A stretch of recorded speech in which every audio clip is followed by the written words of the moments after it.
Vice చైర్పర్సన్గా పదవి బాధ్యతలు చేపట్టినటువంటి అబ్దుల్ రజాక్ భాయ్ గారికి వారికి శుభాకాంక్షలు తెలుపుకుంటూ ఈ కార్యక్రమంలో వేదిక మీదటువంటి కమిషనర్ గారికి ముందన్నటువంటి కౌన్సిలర్లకు అందరూ కూడా ఇక్కడికి వచ్చినటువంటి కాంగ్రెస్ పార్టీ కౌన్సిలర్లే కాకుండా సోదరులు బీజేపీ కౌన్సిలర్లు కానివ్వండి, ఎంఐఎం కౌన్సిలర్లు కానివ్వండి, ఇండిపెండెంట్ కానివ్వండి, వచ్చినటువంటి దీంట్లో పార్టిసిపేట్ అయినటువంటి వాళ్ళకి అందరికీ, పత్రికా సోదరులకు, మున్సిపల్ అధికారులకు,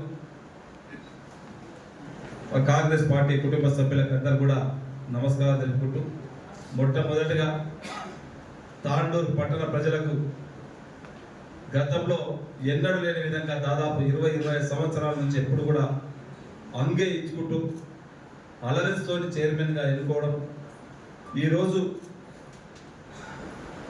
నేను ఎలక్షన్ల ముందు కూడా ఒకటే చెప్పిన, నేను చేసినటువంటి 2 సంవత్సరాల 2 నెలల పాలనకు రెఫరెండంగా తీసుకుంటానని చెప్పి సాయిపూర్లో కార్నర్ మీటింగ్లో బహిరంగంగా ఎలక్షన్స్ కొంత ముందు చెప్పిన, మీరు నేను చేసినటువంటి పాలన కరెక్ట్ ఉంటే మీరు నాకు ఫుల్ ప్లేట్స్గా మెజార్టీ ఇవ్వాలని చెప్పి ఆ మాట నమ్మి ఈరోజు కాంగ్రెస్ పార్టీకి తాండూరు పట్టణ ప్రజలు ఫుల్ ప్లేట్స్గా ఏ ఒక్కరికి అవకాశం లేకుండా చైర్మన్ ఎన్నుకోవడానికి కాంగ్రెస్ పార్టీ కౌన్సిలర్ల ద్వారానే ఈరోజు చైర్మన్ కూర్చోబెట్టడం, సంపూర్ణంగా మద్దతు ఇచ్చినటువంటి తాండూరు ప్రజలకు, తాండూరు పట్టణ ప్రజలకు శిరస్సు వంచి వారికి అందరికీ కూడా పేరు పేరున నమస్కారం తెలుపుకుంటూ, వారు ఇంకా కూడా బాధ్యత పెంచారు మన కౌన్సిలర్లకి కానివ్వండి, మా చైర్మన్ కానీ వైస్ చైర్మన్ కానీ మాకు అందరికీ కూడా ఇంకా గురుతరమైనటువంటి బాధ్యత చాలా పెంచారు.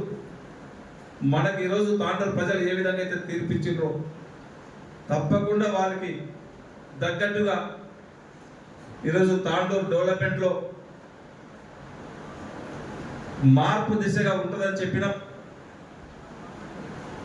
మీరు ఏదైతే ఆ రోజు తాండూరు ప్రజలు నమ్మి ఈరోజు మనకు మెజారిటీ ఇచ్చినారో ఖచ్చితంగా గౌరవ ముఖ్యమంత్రి గారి సహకారంతో చెప్పినాం. ఎక్కడ ఏ వాళ్ళకు పోయినా వాటర్ ఇబ్బంది ఉన్నది, వాటర్ సమస్య పర్మనెంట్గా దాన్ని తొలగించాలా, దానికి గతంలోనే ఒక డిపిఆర్ తయారు చేయడం జరిగింది. డిపిఆర్ తయారుతో పాటు అమ్రూట్ 2లో దాదాపు ఒక 28 కోట్లు శాంక్షన్ తీసుకొచ్చి ఈరోజు 3 వాటర్ ట్యాంక్స్ నడుస్తూ ఉన్నాయి. ఆ వాటర్ ట్యాంక్స్తో పాటు మొన్ననే మనకు ఓల్డ్ తాండూరులో ఇంకా వాటర్ సమస్య ఉన్నది. ఇంకా అక్కడ ఓఎన్ఆర్ ట్యాంక్ ఒకటి కావాలని చెప్పి ఉన్నాం ఎలక్షన్స్ ముందే.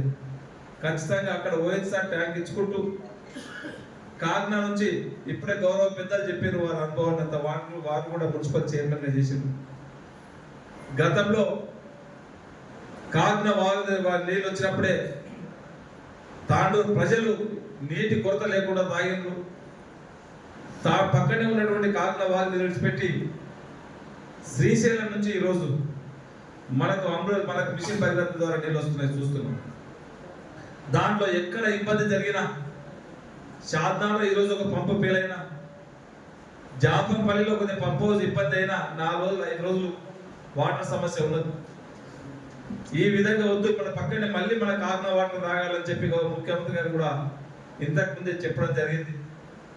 దాదాపు ఒక 20 కోట్ల రూపాయలు దానికి అయితే ఉన్నాయి. మొన్న జరిగినటువంటి పరిగి మీటింగ్లో ముఖ్యమంత్రి గారు స్పష్టంగా కూడా చెప్పిండ్రు, కాగ్నా వాటర్ ఖచ్చితంగా తాండూరు ప్రజలకు దాపుతుందని చెప్పి చెప్పడమే కాదు, ఇప్పటికే వర్క్ కూడా స్టార్ట్ అయింది. ఇప్పటికే ఎస్టిమేషన్స్ ఇవన్నీ కూడా తయారైతా ఉన్నాయి. అధికారులకు అందరూ కూడా గౌరవ ముఖ్యమంత్రి గారు ఇప్పటికే ఆదేశించారు. తొందరగానే టెండర్స్ కూడా ప్రాసెస్లో పెట్టి టెండర్స్ కూడా కంప్లీట్ చేయించి తాండూరు ప్రజలకు ఇప్పుడు గౌరవ మాజీ మున్సిపల్ చైర్మన్ విశ్వనాథ్ గౌడ్ ఏదైతే చెప్పున్నారో వారి సూచనల మేరకే తప్పకుండా మళ్ళీ కాగ్నా వాటర్ తీసుకొచ్చే బాధ్యత నేను ఖచ్చితంగా తీసుకుంటానని చెప్పి కూడా వేదిక ద్వారా మీకు అందరికీ తెలియజేసుకుంటూ, ఎందుకంటే అనుభవం ఉన్నటువంటి చైర్పర్సన్ గారు ఉన్నారు. 3 సార్లు వాళ్ళు ఇప్పటికే 2 సార్లు కౌన్సిలర్గా ఫుల్ టైం చేసినారు. ఇప్పుడు 3rd time same time vice chairman గారు కూడా మంచి అనుభవజ్ఞులు ఉన్నారు. వారి ద్వారా తాండూరు పట్టణాన్ని అన్ని విధాల ఏదైతే మనం ఎలక్షన్లో చెప్పి ఉన్నామో దానికి తగ్గట్టుగానే ఖచ్చితంగా చేపిస్తాము, అభివృద్ధి చేసి మార్పు తీసుకొస్తామని చెప్పి కూడా వేదిక ద్వారా మరొకసారి మీ అందరికీ తెలియజేసుకుంటూ, మాటలు చెప్పడం కాదు, మాటలే కాకుండా మీరందరూ కూడా చూస్తూ ఉన్నారు. ఈరోజు గ్రామీణ ప్రాంతంలో కానివ్వండి, ఈరోజు ఎగ్జాంపుల్ ఒకటి చెప్తున్నా, బసిరాబాద్ మండలం మనకు బార్డర్గా ఉన్నటువంటి మండలం. చాలా మంది అక్కడ నుంచి పాలించినటువంటి వాళ్ళు ఉన్నారు, అయినా కానీ అభివృద్ధికి నోచుకోలేదు. నా సొంత మండలం నాది నాది నాది అని కొట్టుకుంటాడు ఆయన బాలుపత్యం, అయినా ఆడ రోడ్లు వేయించుకునే తీరిక ఇది లేదు. నేను వచ్చిన తర్వాత 400 కోట్లు ఇచ్చిన. ఈరోజు అగ్గనూరు మైన్వార్ రోడే కానివ్వండి, ఈరోజు బసిరాబాద్ కరంకోట రోడ్ కానివ్వండి, ఈరోజు ఒక జూనియర్ కాలేజ్ పెట్టుకునే సోయి లేదు సన్యాసికి. నేను వచ్చిన తర్వాత జూనియర్ కాలేజ్ ఇచ్చిన. ఒక హాస్పిటల్ లేదు, హాస్పిటల్ కట్టిస్తామనే సోయి కూడా లేకుంటే హాస్పిటల్ కూడా 30 బెడెడ్ హాస్పిటల్ నేను తీసుకొచ్చి ఇచ్చిన. వాళ్ళు చెప్పింది ఆ రోజు ఒత్తొత్త జీవోలు అన్నీ తీసుకొచ్చి శిలాఫలకాలు వేసారు. ఒక్కదానికి ఒక పని లేదు, ఒక్కదానికి ఒక రూపాయి లేదు. అన్ని గఫ్లత్ మాటలు, బోగస్ మాటలు, ఒక పని చేసింది లేదు. నేను చెప్పిన చర్చకు ఎలక్షన్స్ ముందు కూడా చెప్పిన, గత 5 సంవత్సరాలు నువ్వేం పని చేసినావో నేను చర్చకు సిద్ధమని చెప్పిన. నేను 2 సంవత్సరాల్లో తాండూరు పట్టణానికి నియోజకవర్గానికి ఎన్ని నిధులు తీసుకొచ్చినావో చర్చకు తప్పకుండా నేను సిద్ధమని చెప్పిన. రైతు బిడ్డ మనం తెచ్చుకున్నాం తెలంగాణ, మన నీళ్లు మనకు రావాలా, మన నిధులు మనకు రావాలా, మన ఉద్యోగాలు మనకు రావాలని చెప్పి తెలంగాణ తెచ్చుకుంటే మనకున్నటువంటి నీళ్లు కోట్పల్లి ప్రాజెక్ట్, ఆ రోజు మరిచెన్నారెడ్డి గారు వేసినటువంటి ప్రాజెక్ట్, దాదాపు 10,000 ఎకరాలు వారేటువంటి ప్రాజెక్టు ఈరోజు 2,000 ఎకరాలు వాడతలేదు. దానికి తట్టేడు మట్టి తీయడానికి చేతగాలేదు ఈ సన్యాసులకు. ఈ రోజు ఏదైతే వచ్చి మళ్ళీ ఇది చేసినామని గొప్ప. నేను వచ్చిన తర్వాత ఆ రోజు చెప్పిన ప్రజల వాళ్ళకి చెప్పిన, ఖచ్చితంగా కోట్పల్లి ప్రాజెక్టు ఖచ్చితంగా దాన్ని కాలువలు కంప్లీట్ చేస్తాం. లాస్ట్ ఆయకట్ట వరకు 9,400 ఎకరాల ఆయకట్ట ఏదైతే ఉన్నదో 14 గ్రామాలకు పెద్ద మండలం నీళ్ళు ఇచ్చే బాధ్యత నేను తీసుకుంటాను చెప్పిన. వచ్చిన ఎంబడి ఎలా తక్షణమే 100 కోట్ల రూపాయలు శాంక్షన్ చేపించి ఈ రోజు నీళ్లు వర్క్ నడుస్తూ ఉన్నది. వాళ్ళలాగా ఒత్తుడి శిలాపలక ఊరికే అన్ని పొందలగడలు రాళ్ళు వేసినట్లు ఏ ఊరుకోన చూస్తే శిలాపలకాలే. ఇప్పటికీ ఏ కన్నా పోతుంటే నన్ను ఆ కాలంలో నాతో ఆయన పని చేయించుండు, నాకు బిల్లు వస్తలేదని చెప్పి ఆ బిల్లులలో కూడా శాంక్షన్ లేకుండా ఒకటిగా అర్థంతో ఫైనాన్షియల్ కాంట్రాక్ట్ అయితే పని చేసి ఇలా చాలా మంది రోడ్ల మీదకి వేసింది. అలాంటి పని మనం ఎక్కడ కూడా చేయాలి. ఏది చేసినా ఒక పర్ఫెక్ట్గా మనం పనిచేస్తాం. ఇది ఒకటే కాదు, నేను గతంలో ఏ పని చేసినా ఒక జెడ్పీటీసీ చేసిన ఒక ట్రాన్స్పరెంట్గా ఉన్నది, ఒక డీసీసీబీ చైర్మన్ చేసిన ఒక ట్రాన్స్పరెంట్గా ఉన్నది.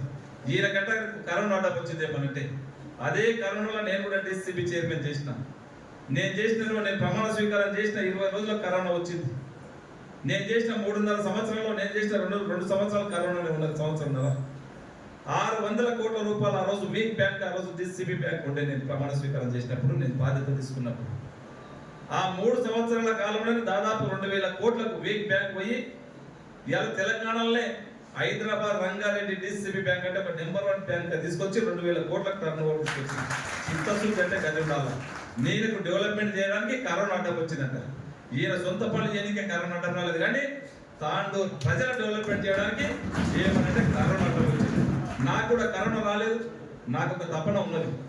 నాకు బాధ్యత ఆ రోజు ఒక బాధ్యత అప్పచెప్పింది. రైతులకు ఒక అవకాశం ఇచ్చి రైతులకు న్యాయం చేయమని చెప్పి రైతులకు న్యాయం చేసిన కరోనా ఉన్నా కానీ రోజు 18 గంటలు పనిచేసి వీక్ బ్యాంక్ ఉన్నది ఆ విధంగా తీసుకుపోయినా. తక్కువ టైంలో నన్ను తాండూరు ప్రజలు ఆఫీస్ బాధ్యతలు స్వీకరించడం జరిగింది. దానికి ముఖ్య అతిథులుగా మన తాండూరు ఎమ్మెల్యే మనోహర్ రెడ్డి అన్న హాజరు కావడం జరిగింది. ఇక్కడ వేదిక మీద ఉన్న వైస్ చైర్మన్ గారికి, మా కమిషనర్ గారికి, ముందున్న కౌన్సిలర్లకు, పార్టీ బంధుమిత్రులకు, ప్రెస్ మీడియా మిత్రులకు, ఇక్కడకు మున్సిపల్ స్టాఫ్ అందరికీ, మిగతా వచ్చిన బంధువులకు అందరికీ పేరు పేరున నమస్కారాలు తెలియజేస్తూ, ఈరోజు తాండూరులో మున్సిపల్ చైర్మన్గా కాంగ్రెస్ జెండా ఎగరవేయడం జరిగింది. అది చాలా సంతోషకరమైన విషయం. ఎందుకంటే పైనుంచి మన సీఎం గారు కాంగ్రెస్ పార్టీ నుంచి ఉన్నాము, ఎమ్మెల్యే గారు కాంగ్రెస్ పార్టీ నుంచి ఉన్నాము, మున్సిపల్ చైర్మన్ కూడా కాంగ్రెస్ పార్టీ నుంచి ఉండడం ఎందుకంటే ఒక అభివృద్ధికి బాటలు పడుతుంది. కాబట్టి ఫస్ట్ తాండూరు ప్రజలకు ప్రత్యేకంగా ధన్యవాదాలు తెలియజేస్తున్నాను. ఒక రైతు బిడ్డకు చైర్మన్ ఇవ్వడం చాలా సంతోషం. రైతు బిడ్డ కాకుండా రైతుకు భార్యను అది స్పెషల్గా అన్నగారికి ప్రత్యేకంగా ధన్యవాదాలు తెలియజేస్తున్నాను. ఎందుకంటే ఒక రైతు కుటుంబం నుంచి వచ్చి మేము ఇది 3వ టర్మ్ 12 సంవత్సరాలు కౌన్సిలర్గా చేరియడం జరిగింది. ఇప్పుడు 3వ టర్మ్. చాలా సంతోషం అన్న, ఎందుకంటే ఒక రైతు కుటుంబం నుంచి వచ్చిన మమ్మల్ని ఇప్పటి వరకు ఎవరు గుర్తించిన పాపాన పోలేరు. మేము చాలా కష్టపడుతూ ప్రజల లోపల ఎన్ని సేవలు చేయాలో అన్ని సేవలు చేస్తూ ముందుకు వచ్చి ఎంత భారం ఉన్నా అది కష్టపడుతూ ముందంజ వేస్తూ ప్రజలకు సేవ చేయాలనేది ఒక మనోభావనతోని మేము బయటికి రావడం జరిగింది. ఒక్కరమే కాదు, మేమిద్దరం భార్యాభర్తలం ప్రజల లోపల ఎల్లవేళలా సేవ చేసినందుకేమో ఈరోజు శివుడి ఆజ్ఞ లేని చీమైన పుట్టదంటారు. శివుడి రూపంలో మీ ద్వారా మాకు చైర్మన్ రావడం చాలా సంతోషం అన్న. ఎందుకంటే నేను ప్రతి సంవత్సరం పాదయాత్ర చేస్తాను. ఆ పాదయాత్రలో భాగంగా శివుడి ఆజ్ఞ నాకు ఈరోజు కలిగింది. ఎందుకంటే నేను ప్రమాణ స్వీకారం చేసింది కూడా శివరాత్రి రోజు. అది నాకు చాలా సంతోషం అన్న. అది మీ ద్వారా రావడం చాలా సంతోషం. ఎందుకంటే మేము ఎప్పుడు కానీ ఏ చిన్న మచ్చ లేకుండా పనిచేసిన వాళ్ళం. ఇప్పుడు కూడా మీకు ఏ చెడ్డ పేరు తేకుండా ప్రజల్లోకి వెళ్ళి పార్టీలకు అతీతంగా ఏ కౌన్సిలర్ మనసు నొప్పించకుండా, ఏ ఆఫీసర్ మనసు నొప్పించకుండా ప్రజల లోపలికి వెళ్తాము. ఎవరు కానీ ఎలాంటి మనోభావాలు పెట్టుకోవద్దు. మా దగ్గర అందరూ సమానమే. అందరికీ మేము, ఎందుకంటే తాండూరు ప్రజలకు సేవ చేయడానికి వచ్చాం కాబట్టి తాండూరు ప్రజలను దృష్టిలో పెట్టుకొని ఎక్కడ ఏ చిన్న సమస్య ఉన్నా అక్కడ అందరికీ సహకరించడానికి అన్నగారి ఆధ్వర్యంలో ముందుకు వెళ్తాము. ఎందుకంటే అన్నగారు ఎంతో కష్టపడి మనకు తాండూరుకి ఎన్నో ఫండ్స్ తీసుకురావడం జరుగుతుంది. అవిటిని మనం సద్వినియోగం చేసుకొని ప్రతి ఒక్క కౌన్సిల్ మీటింగు, ప్రతి ఒక్క కౌన్సిలరు అందరు హాజరయ్యి ప్రతి ఒక్క కౌన్సిల్ మీటింగు సక్సెస్ చేయాలని ప్రతి ఒక్కరికి వేడుకుంటున్నాను. ఆఫీసర్లు కూడా అందరూ, ఎందుకంటే మనం ఇన్ని రోజులు 5 సంవత్సరాలు నేను కానీ రజాకన్న కానీ చూసిందే ఉంది. మేము పోయిన 5 సంవత్సరాలు ఏ పని చేయకుండా మేము అనుకుంటుంటే ప్రతి ఒక్కసారి ఎందుకు గెలిచాము, నెక్స్ట్ టైం అన్నా సింపతితో గెలుస్తుంటే మేము ఓడిపోతే అనే బాధ చాలా ఉండేది మాకు. ఎందుకంటే ఏ ఒక్కనాడు కూడా మేము ఒక్క రూపాయి పని చేసిన పాపాన పోలే. వాళ్ళల్లా ఎప్పుడు వచ్చిన కౌన్సిల్లో కొట్లాట గొడవతోని మేము ఇక్కడికి వచ్చి ముఖం చూపించి వెళ్ళిపోయే వాళ్ళం. అలాంటి దానితో సఫర్ అయ్యి ఇప్పుడు ఎందుకంటే ఒక కక్షతో మేము తాండూరుని అభివృద్ధి చేయాలని ఒక పట్టుదలతో మేము ఈరోజు కౌన్సిలర్గా కావడం జరిగింది, చైర్మన్గా కావడం జరిగింది. అందుకు మీరందరూ ప్రత్యేకంగా కౌన్సిలర్లకు సహకరించాలని కోరుకుంటున్నాను. ఎందుకంటే తాండూరు ప్రజలు విసిగి ఇప్పుడు ఫస్ట్ కౌన్సిల్ మీటింగ్నే చూస్తున్నారు అందరూ ఏమి జరుగుతుందా తాండూరు లోపలని. అది మనము ప్రశాంతంగా తాండూరుని సస్యశ్యామలంగా తీర్చిదిద్దాలని ప్రతి ఒక్కరికి వేడుకుంటున్నాను. మా ఆఫీసర్లు కూడా చాలా మంచి వాళ్ళు. ఎందుకంటే వాళ్ళు మనము చేసే టార్చర్ని బట్టి వాళ్ళు అలా మారిపోవడం జరిగింది. ప్రతి ఒక్కరు అందరం ఆఫీసర్లకు కూడా సహకరించి అందరం పనిచేసుకుందాము. మా మీడియా మిత్రులకు ఒకటే విన్నపము, ప్రతి ఒక్కటి ఎక్కడ ఏ సమస్య ఉన్నా మా దృష్టికి తీసుకురండి. మేము తప్పకుండా 100% తాండూరు ప్రజలకు న్యాయం చేయడానికి వచ్చాము, న్యాయం చేస్తాము. మీకు కూడా ఒక విన్నపం ఇది. ఇంకా తాండూరు ప్రజలకు ప్రత్యేకంగా ధన్యవాదాలు తెలియజేస్తూ ఇంకా ఎన్నో మాట్లాడాలండి. సమయం భావన అన్నగారు చాలా అందరు వెయిట్ చేస్తున్నారు. అన్నగారి మాటలకు తప్పకుండా అందరికీ న్యాయం చేస్తానని చెప్తూ ముగిస్తున్నాను.